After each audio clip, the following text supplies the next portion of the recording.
92,5 Maestro FM, House with the Sound. Shalom dan apa kabar Sobat Maestro? Kembali kita bersama-sama di program Pelangi Kasih ya. Dan mungkin bagi Sobat Maestro yang ada pertanyaan silakan ya, langsung bisa SMS atau WhatsApp di 081 321 000 925. Atau juga topik-topik yang ingin kami bahas ya, khususnya seputar pendidikan, silakan bisa SMS atau WhatsApp dari sekarang ya. Saya sudah bersama Bapak Ferry Herlianto, dosen dan juga pemerhati pendidikan ya. Berharap Sobat Maestro juga sehat semua ya. Betul. Sehat, diberkati dan Amin. tetap ada dalam kasih Tuhan. Betul, Ya. betul. Iya. Mudah-mudahan ini guru ekskul teater dan juga yang lain-lainnya juga bisa dipanggil kembali gitu ya. Amin, amin. Jadi kalau kurikulum sih tentu tidak akan banyak berubah, Pak, Ya, ya, tetapi oke. Lebih ke teknis aja ya, proses strategi. belajar ya, Hmm. itu pasti mengalami perubahan dan harapannya tentu kembali kepada yang semula dan ditambah dengan pengetahuan yang kita dapatkan selama pandemi. Itu mari kita usahakan bersama-sama gitu ya, berjalan bersama-sama untuk menjadikan kreativitas yang lebih lagi dalam proses belajar dan mengajar. Oke. Nah, untuk kesempatan hari ini kita mau belajar apa nih Pak Ferry? Baik, Sobat Maestro dan Pak Ari juga rekan-rekan yang mendengarkan ya di Maestro. Hari ini kita akan belajar tentang hal teknis sebenarnya. Jadi kita tahun baru ini tidak ketemu hal prinsip dulu, supaya nggak mumet begitu ya, nggak pusing gitu. Tapi kita bicara hal teknis yang sebenarnya biasa kita lakukan oleh setiap guru, baik guru di sekolah maupun guru di rumah. Dalam hal ini adalah orang tua ya. Begitu. Yeah. Nah, jadi ada 7 hal, ada 7 poin yang akan kita sama-sama belajar, kita diskusikan dalam beberapa 2 kali pertemuan lah ya, 2 kali kok 2 pertemuan kayak sekolah aja. Jadi ada 7 hal atau 7 poin. Nanti kita bagi hari ini kita bicara 3 hal dulu, baru 2 minggu mendatang 4 hal yang berikutnya. Gitu ya. Jadi kalau dikasih judul, kira-kira kita akan bahas apa? 7 rambu-rambu pengingat. Nah, begitu aja ya. Iya, betul. 7 rambu-rambu pengingat. Nah. Oke, jadi ini bisa menjadi satu guidance ya Sobat Maestro ya. Jadi Anda bisa mengevaluasi ya apakah memang ini benar atau salahnya seperti apa gitu ya. Jadi Anda yang menentukan ya Pak Ferry ya. Jadi Pak Ferry ini hanya memberikan beberapa instrumen ya. Kalau dirasa memang aduh kayaknya aku nggak tepat deh, ya jangan dilakukan. Wah, kalau bilang aku ini kayaknya udah bener deh, ya lanjutkan gitu ya Pak ya. Benar sekali Pak Ari. Oke, iya. Ya, silakan Pak Ferry. Baik, Sobat Maestro, Pak Ari dan kita semuanya yang menjadi fokus kita dalam pendidikan, menjadi pemerhati dalam pendidikan ya, baik orang tua di rumah, mungkin juga mentor di gereja, di persekutuan, begitu juga ini juga bisa dipakai gitu ya, dan juga di sekolah khususnya lebih fokus lagi. Nah, hal pertama 7 rambu-rambu pengingat begitu ya. Hal yang pertama adalah begini. Seringkali termasuk saya juga, kita itu mengajar, baik kita orang tua maupun juga di sekolah khususnya, itu kan menjadi hal yang sudah biasa ya, khususnya adalah dalam hal mempersiapkan pembelajaran. Oke. Nah, memang saya pernah sampaikan juga dalam diskusi kita di pertemuan-pertemuan yang kapan begitu ya, tentang pentingnya untuk kita mempersiapkan diri dalam proses pembelajaran. Nah, kembali kepada 7 rambu-rambu pengingat ini, hal yang pertama adalah kita nggak boleh mengambil jalan pintas dalam pembelajaran. Nah, jalan pintas dalam pembelajaran maksudnya apa? Maksudnya adalah kembali lagi kepada bahwa guru tidak mempersiapkan diri dalam proses pembelajaran. Ini syaratnya. Sebenarnya sah-sah saja Pak Ari ya. Kita ini kan guru administrasinya itu kan banyak. Dari pemerintah, khususnya Menteri Pendidikan ya, enggak Menteri Pendidikan lah ya, keseluruhan pendidikan di Indonesia berharapnya bahwa dengan kurikulum Merdeka, itu kemarinnya kurikulum 2013, kurikulum yang masa pandemi itu menolong guru untuk mensortir atau semakin membuat lebih ringan guru dalam hal administrasinya. Mhm. Tapi toh ternyata tetap saja, begitu kan? Iya. Nah, toh tetap saja, jadi ya administrasi guru tetap banyak. Gitu. Nah, Mhm. jadi kita bicara tentang 7 rambu pengingat ini. Yang pertama adalah mengambil jalan pintas dalam pembelajaran. Artinya, guru tidak lagi mempersiapkan proses pembelajaran dengan baik. Nah, salah satu yang biasa pernah saya lakukan juga adalah bicara tentang RPP, begitu ya. Kalau di pendidikan tinggi itu RPS dan silabusnya, begitu ya. RPS dan juga SAP-nya, satuan acara perkuliahannya. Nah, kadang-kadang kan tanpa kita sadari dengan kelelahan kita, dengan kebiasaan yang kita biasa lakukan, atau mata kuliah atau juga mata pelajaran yang sudah menjadi pegangan kita cukup lama. Nah, kadang-kadang kan guru menjadi secara nggak langsung akhirnya sudahlah pakai yang tahun lalu. Tidak salah sebenarnya ya. Atau pakai yang sebelumnya. Tidak salah dan tidak dosa juga sebenarnya. Atau googling aja Pak ya. Saya biasanya yang saya lakukan googling Pak. Saya mengaku dosa. Googling Pak. Begitu ya.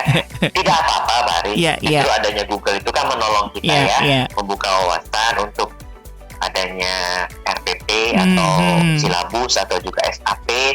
Kalau pendidikan tinggi itu yang membuka wawasan sehingga memperkaya apa yang akan kita lakukan, apa yang kita akan buat. Tidak masalah.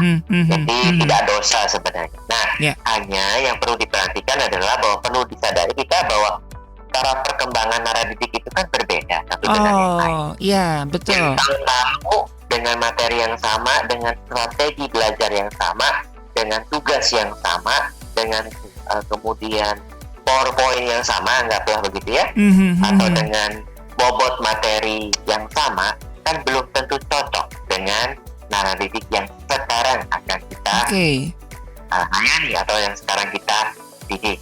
Nah, jadi tidak masalah dengan yang tadi, tetapi jangan sampai kita mengambil jalan pintas. Artinya nggak persiapan, nggak buat persiapan, akhirnya dengan pemikiran udah pakai yang tahun lalu aja, gampang.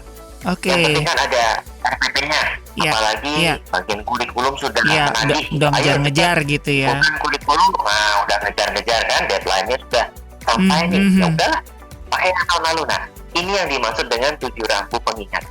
Jangan sampai seperti itu. Artinya dipersilakan guru untuk menggunakan materi, bahan ajar, tugas, atau mungkin ada video-video pembelajaran yang tahun-tahun sebelumnya, silakan. Tapi jangan dengan dasar karena kita nggak punya waktu untuk persiapan untuk membuat yang baru, sehingga udah pakai yang lama saja, copy paste saja, tinggal ganti saja tanggal, semesternya, atau hal-hal bicara tentang teknis lainnya. Yang penting udah ada. Nah, ini yang harus dihindari. Jadi 7 rambu pengingat ini maksudnya yaitu tadi, mengambil jalan pintas, tidak lagi mempersiapkan dengan baik, tetapi asal pakai saja. Tetapi kalau kita mau pakai yang kemarin-kemarin atau yang sudah pernah kita gunakan begitu, pikirkan lagi, baca kembali istilahnya, cek dan recheck kembali, apakah masih relevan, cocok, masih efisien, nih soal-soal kemarin itu efektif enggak? Kalau nggak efektif ya haruslah kita berikan waktu, memberikan pikiran, tenaga, ya mau nggak mau kita harus ganti, kita harus modifikasi kembali. Kenapa? Ya, itu tadi perlu disadari bahwa perkembangan narratif itu kan berbeda. Iya, betul. Nah, ini kemudian yang kedua adalah Pak Ferry, sebelum saya lanjut ke warning yang kedua ya Pak Ferry. Ini kan juga saya juga kadang-kadang suka dibingungkan ya ketika harus membuat rencana RPP gitulah ya, buat rancangan mengajar begitu. Nah, sementara kan kita regulasinya kan kita buat rancangan mengajar itu terlebih dahulu tanpa mengetahui siapa yang akan kita ajar gitu Pak. Nah itu sering. Nah itu gimana Pak? Seharusnya kalau regulasinya kan ini siswanya siapa yang saya ajar, terus karakternya kayak gimana gitu kan. Nah terus kalau saya mau pakai yang lalu itu gimana? Terus kalau mau yang pakai baru ini ini kan kayak nebak-nebak Pak. Nah, guru-guru yang terbebani dengan hal ini gitu, akhirnya ya udahlah copy paste aja lah daripada dirempongin pihak sekolah gitu. Dirempongin ya. Betul. Pertanyaan yang biasa ya, biasa yang menjadi kebingungan ya. Jadi kalau nggak boleh, jadi gimana dong gitu ya? Sama-sama aja. Saya membuat yang baru juga, saya nggak tahu bagaimana situasi muridnya dari ya, siswanya atau didiknya ya, situasi kondisinya. Nah, jadi begini, maksudnya juga 7 rambu untuk pengingat ini bicara tentang jalan pintas dan apa sih? Silahkan gunakan yang lama misalnya ya. Kemudian gunakan yang baru atau buat yang baru itu lebih baik lagi gitu. Memang sama-sama kita tidak tahu bagaimana kondisi didik yang akan kita hadapi. Ya. Nah, untuk selanjutnya bukan tebak-tebak. Bicara ini bukan tebak-tebak. Nah, jadi gini, prosesnya bahwa guru tetap harus mempersiapkan dulu bahan persiapannya untuk mengajar. Nah, itu yang pertama. Kemudian ketika kita melakukan proses belajar, nah kemudian kita dapati ada hal-hal yang tidak cocok atau kurang tepat, tidak efisien, tidak efektif, atau juga mungkin salah. Nah, itu waktunya jangan ambil jalan pintas, kita maju saja, bablas saja. Nah, waktunya apa? Ini dia, jangan ambil jalan pintas. Dalam artian, ketika kita mau mengimplementasikan persiapan kita di dalam proses belajar ternyata nggak cocok dengan kondisi naradidik, kita harus berani mengubahnya. Nah, ini yang dimaksud juga dengan jangan ambil jalan pintas. Dan memang itu, ribet, saya akui ribet dan sekolah tempong. Betul, saya akui seperti itu. Tetapi kita nggak bisa jalan terus dengan persiapan yang kita buat, tetapi sangat tidak cocok. Anggaplah sangat tidak cocok ya. Tetapi anggaplah itu kurang cocok dengan kondisi naradidik yang akan belajar dengan persiapan yang kita buat. Nah, guru itu harus berani untuk mengubah. Ya, contoh, saya pernah sering kali lakukan. Kan kita bisa merasakan sebenarnya, Pak Ari juga bisa merasakan bahwa khususnya bicara tentang semangat naradidik kita itu dari tahun ke tahun itu kan sebenarnya bukan semakin meningkat, tapi semakin melemah sebenarnya. Betul. Ya, misalnya kalau saya di pendidikan tinggi itu, kalau 5 tahun yang lalu saya kasih baca tugas buku 2, itu mahasiswa masih oke. Tapi sekarang mungkin waduh, agak berat gitu. Nah, tapi bukan berarti juga kita jadi menurunkan standar. Ya, bukan. Catatannya bukan menurunkan standar. Nah, mengubah apa yang sudah kita persiapkan itu, tetapi mari kita melihatnya kepada kondisi dan kemudian apa yang perlu dilakukan untuk naradidik kita ini belajar lebih berkembang. Ya, tentu misalnya, baik, tidak baca buku 2, tetapi saya mungkin memberikan bikin paper gitu, tugas yang lebih 10 paper gitu. Itu sama aja ya. Nah, tidak membaca 2 buku yang tebal begitu, tapi mungkin saya cari halamannya yang lebih ringan, tetapi tugas bacanya tetap ada. Artinya tetap standarnya tidak berubah. Nah, artinya bahwa bicara tentang jangan ambil jalan pintas ini, bahwa guru harus berani dan harus mau mengubah apa yang sudah disiapkannya jika tidak sesuai dengan kebutuhan dari naradidik kita. Pak, emangnya boleh dirubah? Itu sah-sah saja kita rubah. Misalnya dalam sekolah menengah dasar gitu ya, atau juga PAUD begitu, pendidikan anak usia dini. Memang RPP itu kan dikumpulkan ya, diserahkan kepada pihak kurikulum itu kan memang sebelum tahun ajaran baru atau bukan sebelum tahun akademik ya, sebelum proses belajar. Ini kan anak-anak ini baru naradidik kan baru masuk hari Senin kemarin ya, tanggal 9. Rata-rata sekolah tanggal 9. Nah, biasanya kan 1 minggu sebelumnya RPP itu sudah masuk, betul. Udah masuk gitu kan. Nah, tetapi ketika kita berjalannya waktu dalam proses belajar harus ada diubah, ya nggak apa-apa, kita ubah, tinggal kita bilang kan sama kurikulumnya, bukan kurikulum, RPP yang kemarin tuh saya ada ubah sedikit, ada perubahan, jadi ini yang baru ya Pak, ini yang baru ya Bu. Nah, bagi saya nggak masalah. Kalau ditanya kenapa berubah, ya kita bisa jelaskan, oh ternyata Hmm. tugas yang kemarin, yang RPP yang kemarin itu ternyata kurang cocok dengan yang sekarang. Saya berikan tugas yang baru dengan dinamika yang baru, dan ini lebih cocok dengan cara didik yang sekarang. Iya. Jadi kita RPP itu atau mungkin silabus lah kalau di pendidikan tinggi bukan menjadi segala-galanya langsung, artinya Yang harga mati di situ ya. juga nggak bisa diubah. Pokoknya itu yang terjadi haruslah terjadi seperti itu, ya nggak bisa begitu. Nah, Iya. begitu Pak Ari. Betul. Jadi Oke. Iya. kita harus selalu mengingat, perlu menyadari bahwa nara didik kita itu perkembangannya berbeda satu dengan yang lain. Angkatan demi angkatan berbeda. Kelas demi kelas, tahun demi tahun itu tentu berbeda. Dan Betul. tentu variasi psikologisnya juga berbeda-beda ya. Ya, tugas kita sebagai pendidik itu kan harus memfasilitasi nara didik kita itu untuk berkembang sesuai dengan apa yang bukan yang diharuskan. Harus berkembang sesuai dengan kompetensi atau kondisi dari nara didik kita. Betul. Begitu. Betul. Ya. Iya. Jadi yang pertama, rambu yang pertama tadi, jangan ambil jalan pintas. Betul. Jadi contohnya hal yang paling gampang adalah persiapan dalam proses belajar. Kalau memang bisa dipakai yang tahun lalu atau yang sebelumnya ya silahkan. Tapi jangan sungkan, jangan takut, dan juga jangan malas. Nah ini yang penting. Jangan malas untuk mengubah jika memang dalam proses berjalannya belajar itu tidak cocok. Betul. Pak. Iya, betul.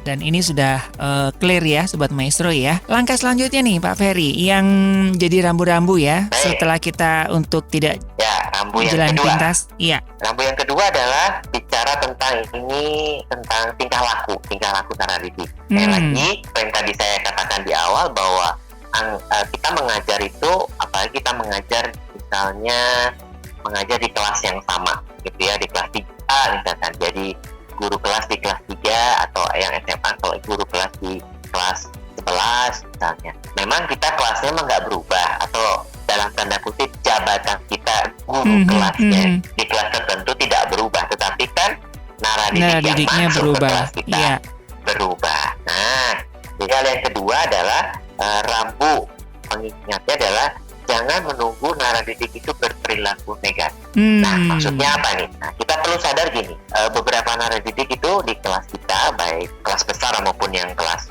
kecil begitu ya, itu kan ingin diperhatikan. Nah, ada sajalah ya, ada saja yang ingin diperhatikan. Kita juga orang dewasa juga pengen diperhatikan.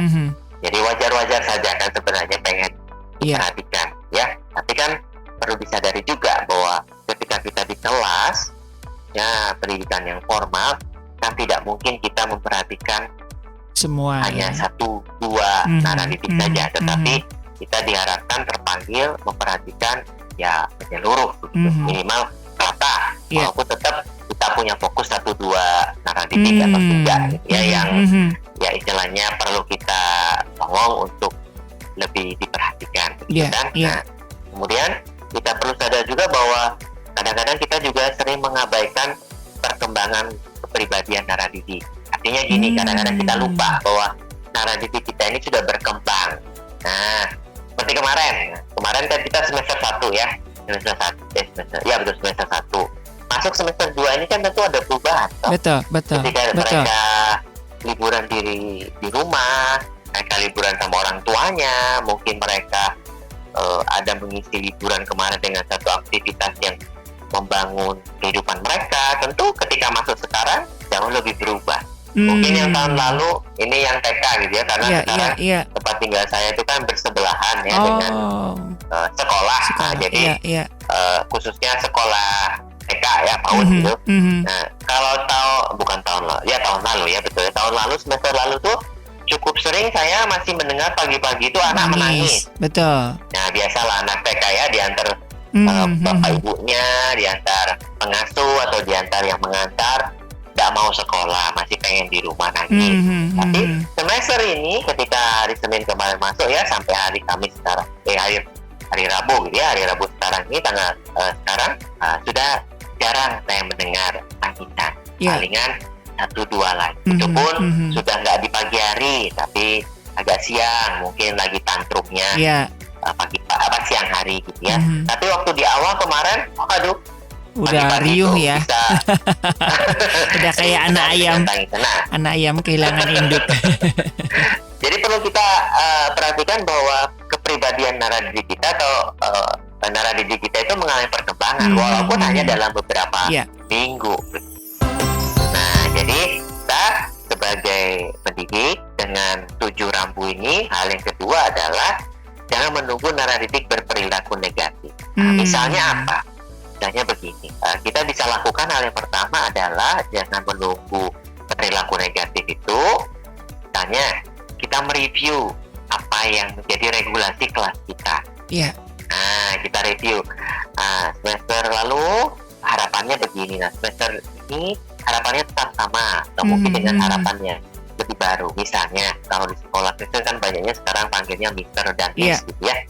Nah, atau Sir gitu ya, Sir dan Ma'am ya, itu oke lah, apalah itu yang panggilannya namanya guru aja.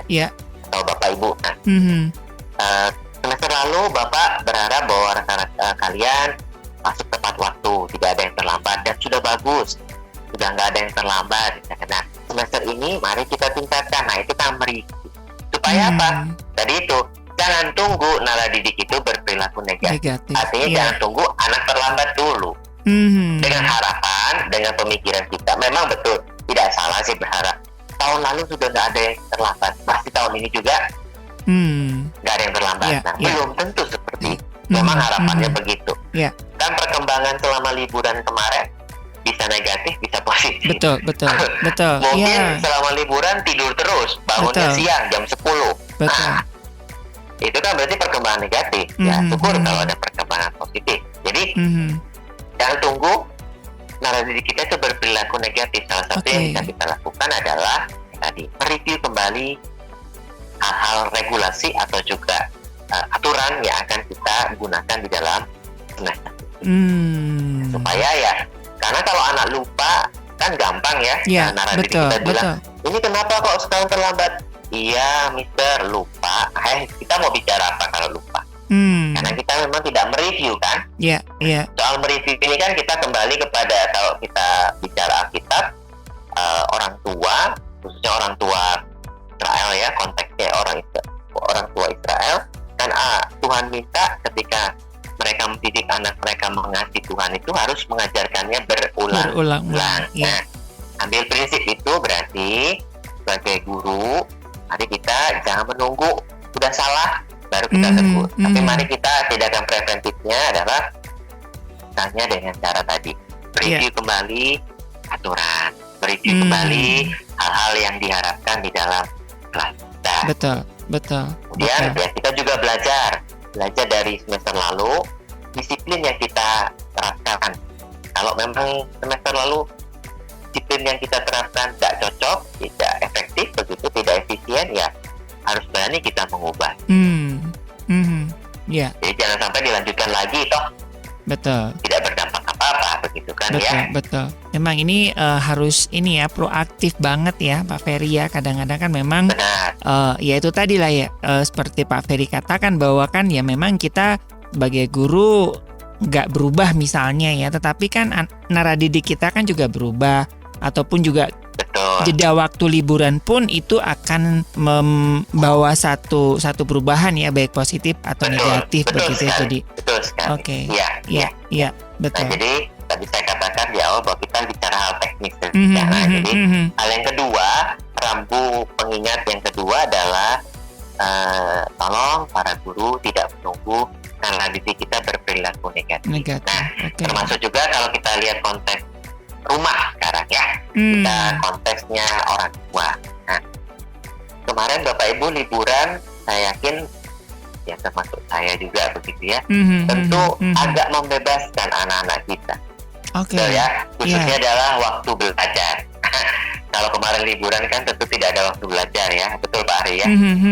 Ya walaupun mungkin nggak liburan kemana-mana, minimal main misalnya gitu, ini di rumah ini yang saya gitu. perhatikan begitu. Di rumah ya pasti nonton, persentase bermain gadget lebih dan tinggi. lebih tinggi. Nah, berarti sekarang sebagai orang tua kita jangan menunggu naradidik. Naradidik. Anak-anak kita itu betul. meneruskan apa yang kemarin sudah dilakukan. Nah, sudah rambu-rambunya sudah harus mulai diberikan. Seperti contoh anak saya ya. Anak saya sudah masuk kelas 9 gitu kan, ini semester 2.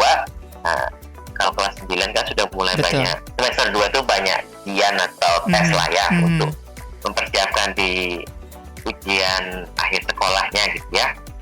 Ujian sekolahnya. Nah, jadi ketika 3 hari sebelum masuk sekolah, ya saya sudah sampaikan tidak lagi tidur malam. Kemarin boleh misalnya tidur jam 11, ya sekarang sudah 9, setengah 10 sudah harus sudah mulai tidur. Nah, rambu-rambunya udah mulai jelas. Jadi jangan sampai itu kebablasan. Ini anak saya contohnya ya Pak Arya.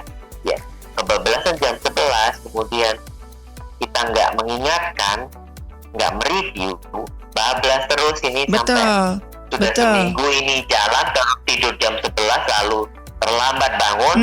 Efeknya kan kita yang marah ya. Ini kenapa sih kok terlambat? Padahal ya ada sisi dari kita pihak orang tua yang salah, yang nggak mengingatkan. Karena kemarin ritme itu kan berubah. Betul. Itu Pak Arya. Jadi jangan tunggu anaknya bangun kesiangan dulu kita marah-marah ya. Kita siapkan.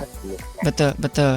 Jadi artinya memang kita sudah bisa Pak Ferry ya, mempunyai kalender ya, kasarannya itu ada kalender, dan kita itu ada bisa membaca situasi sebelum hal itu kejadiannya. Seperti misalkan kayak misalkan map itu kan, aduh aku mau ke sini, wah ini merah, aku harus kemana itu kan sudah dipersiapkan jauh-jauh hari gitu.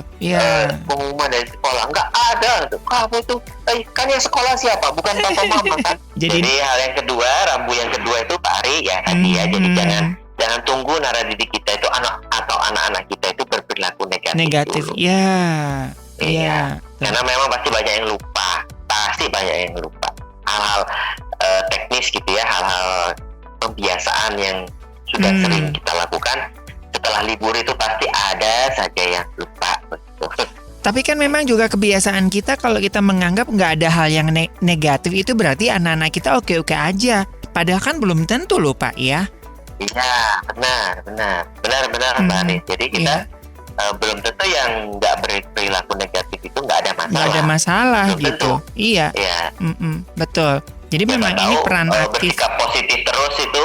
Mungkin dia sedang memakai topeng ya. Kita nggak tahu gitu.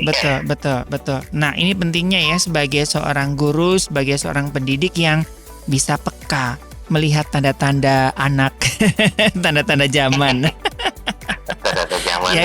Ya kan biasanya kan kalau misalkan ada, wah ini mau libur, ini pasti kan udah hafal lah ya, namanya guru katakan harusnya benar. Wah ini biasanya ada gini minimal dipersiapkan gitu. Sama ini sebetulnya bukan hanya di dunia pendidikan Pak, dibuat kami di media aja juga sama gitu kan. Wah harus ada pemetakan nih. Wah ini bulan apa. Ini pendengarnya seperti apa gitu. Jadi kita penyiar itu nggak hanya asal ngomong, jadi kita itu ngulik data yang ada gitu Pak. Iya, gitu. Benar.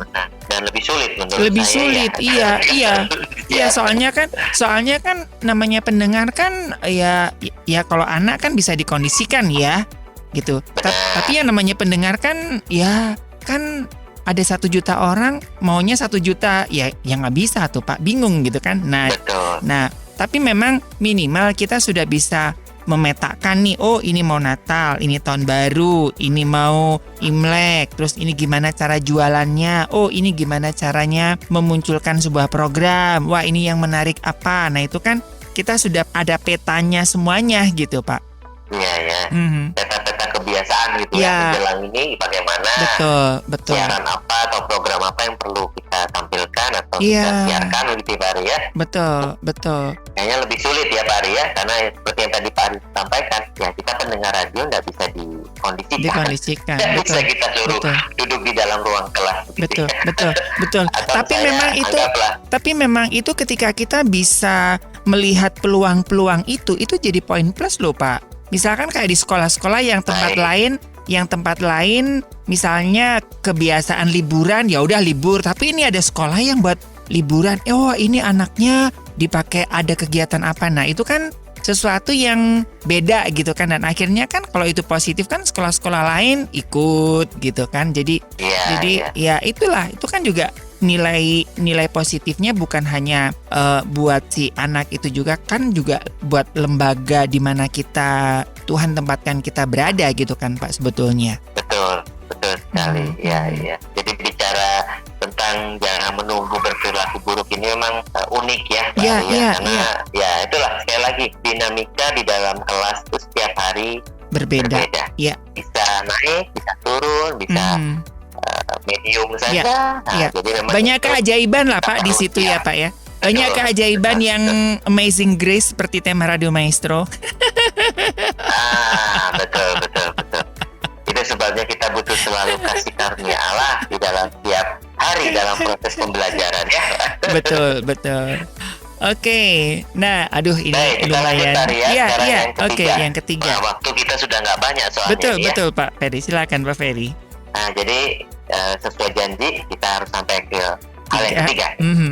7 pengingat. Hal yang ketiga sekarang adalah masih ada sambungannya dengan yang kedua. Jangan menunggu narasi berperilaku buruk. Ini bicara soal atau tindakan disiplinnya sekarang. Jadi pengingat saja, mari kita menggunakan disiplin atau tindakan disiplin.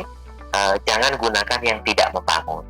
Tapi mari kita beberapa prinsip seperti ini. Misalnya gunakan disiplin itu sebagai alat belajar dari narasi kita.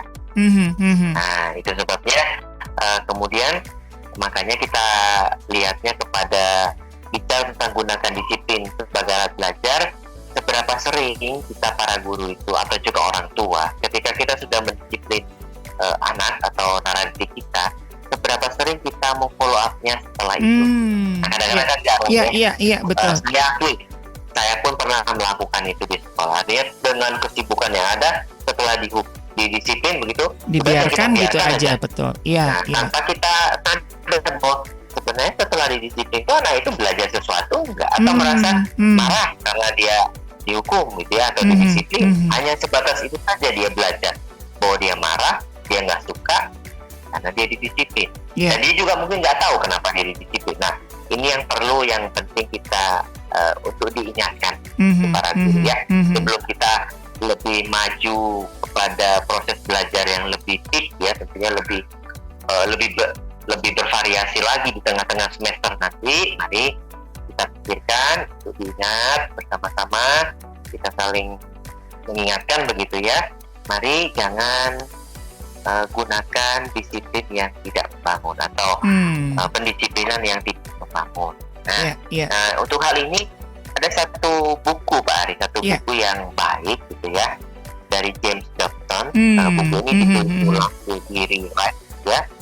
Kalau dulu kan ada Dare to Discipline, berani untuk mendisiplin. Ditulis sangat menolong sebenarnya, tapi kemudian ditulis kembali oleh James Dobson itu dengan satu judul The New Dare to Discipline.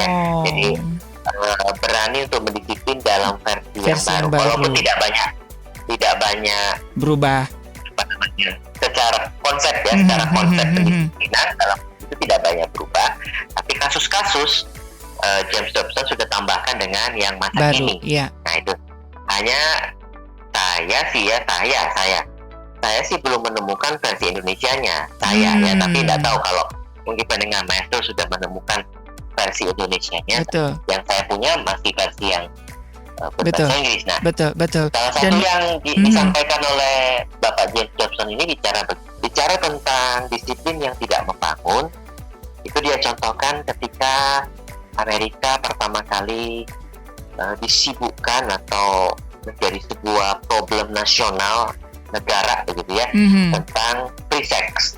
Nah, kemudian karena menjadi masalah global secara negara Amerika tentang free sex dari remaja dan pemuda, sehingga menimbulkan terjangkitnya penyakit kelamin gitu ya, yang banyak dan cepat sekali menular. Nah, kemudian ada tindakan disiplin ya, tindakan disiplin dari pemerintah yang dilakukan, yaitu dengan cara ya udah kita kasih disiplin dengan misalnya, anak usia begini dipantau orang tua, nggak boleh begini atau segala macam lah, tidak berhasil. Lalu mereka akhirnya membuat keputusan, oke, kalau begitu mari kita membuat ini saja, pengenalan untuk pemakaian alat kondom kontrasepsi, ya, supaya safe sex, ya, supaya seksnya pun anak-anak. James Dobson memperhatikannya begini, sebenarnya yang jadi masalah free sex-nya atau penyakit kelamin yang begitu menular dengan cepat. Nah, menurut James Dobson, bicara tentang disiplinnya tidak membangun, yaitu pemerintah Amerika salah fokus, dan fokusnya yang jadi masalah bukan penyakitnya, tapi perilaku free sex dari pemuda remaja ini yang harus didisiplin, bukan terjangkitnya penyakit kelamin.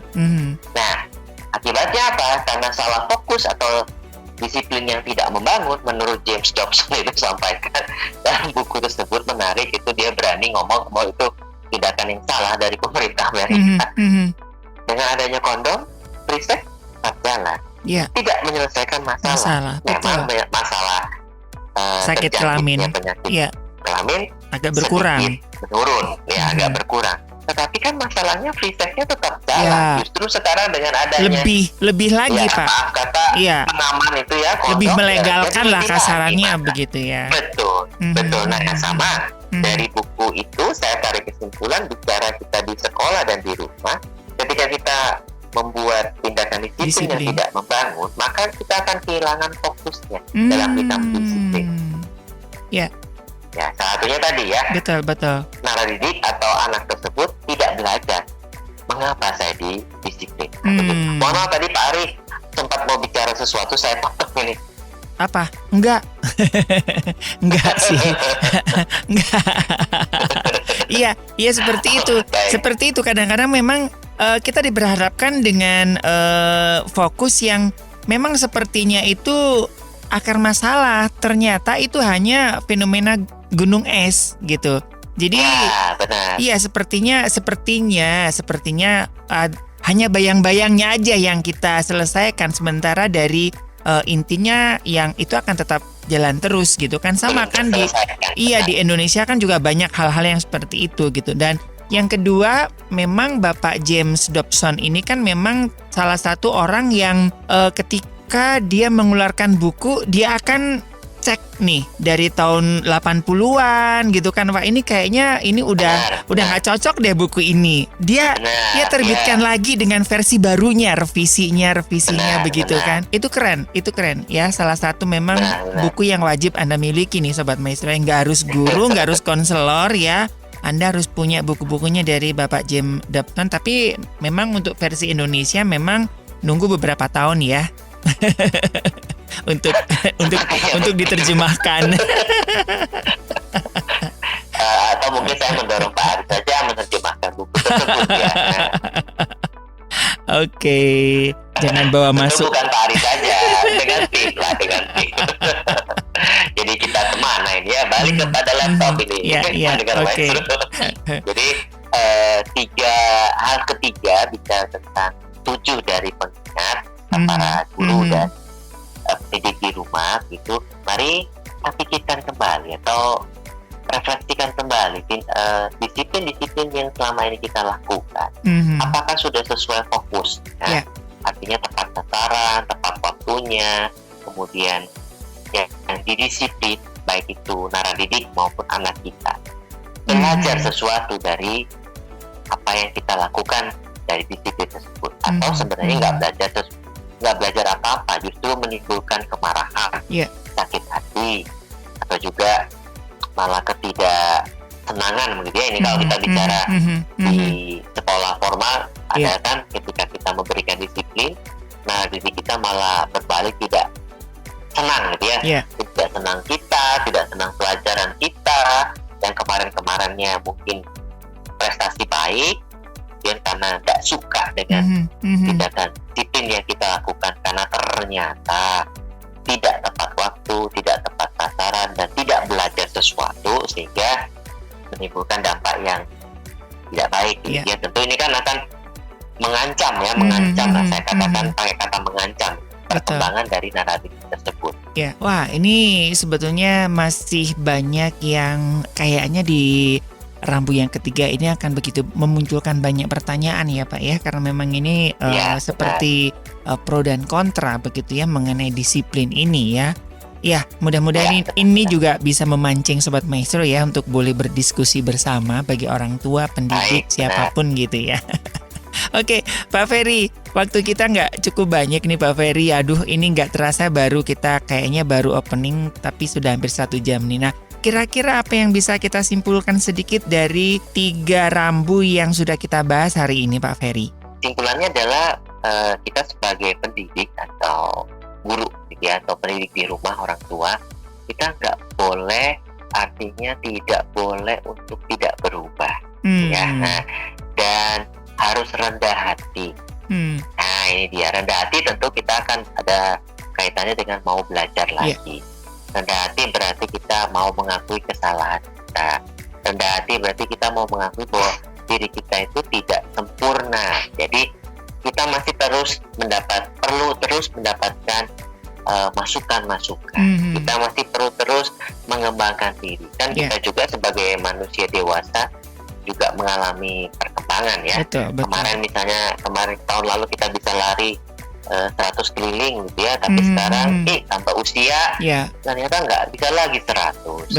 Betul. Nah, jadi yang bisa kita simpulkan adalah yang pertama, bahwa kita nggak boleh stuck dengan apa yang sudah biasa kita lakukan, baik di rumah maupun di sekolah, apalagi di sekolah ya. Tentunya apalagi di sekolah. Makanya tadi saya katakan juga di awal bahwa dengan banyak hal yang kita bisa pelajari selama masa pandemi, harusnya jangan serta-merta kita tinggalkan, karena ada banyak hal yang sangat berguna, khususnya dalam strategi pembelajaran. Jadi harusnya dikolaborasikan, dikombinasikan. Jadi kita nggak boleh stuck dengan satu cara saja atau dengan apa yang biasa sudah kita lakukan. Nah, hal yang kedua tadi itu rendah hati. Jadi dengan rendah hati kita mau terus belajar, mengakui kesalahan, mengaku bahwa iya saya kurang di sini, saya lemah di sini. Nah, ya itu menolong kita untuk terus untuk kita berkembang juga. Karena didik kita berkembang, kita pun pendidik dan orang tua juga terus berkembang. Itu dari 3 hal yang saat ini kita bisa sama-sama diskusikan saat ini. Iya, Sobat Maestro, semoga ini bisa menjadi satu bahan evaluasi kita bersama begitu ya, rambu-rambu yang sudah disampaikan ya. Ini masih ada 4 rambu lagi ya, dan semoga ini juga bisa menolong kita sebagai orang tua dan juga pendidik untuk menjadi lebih baik lagi ya.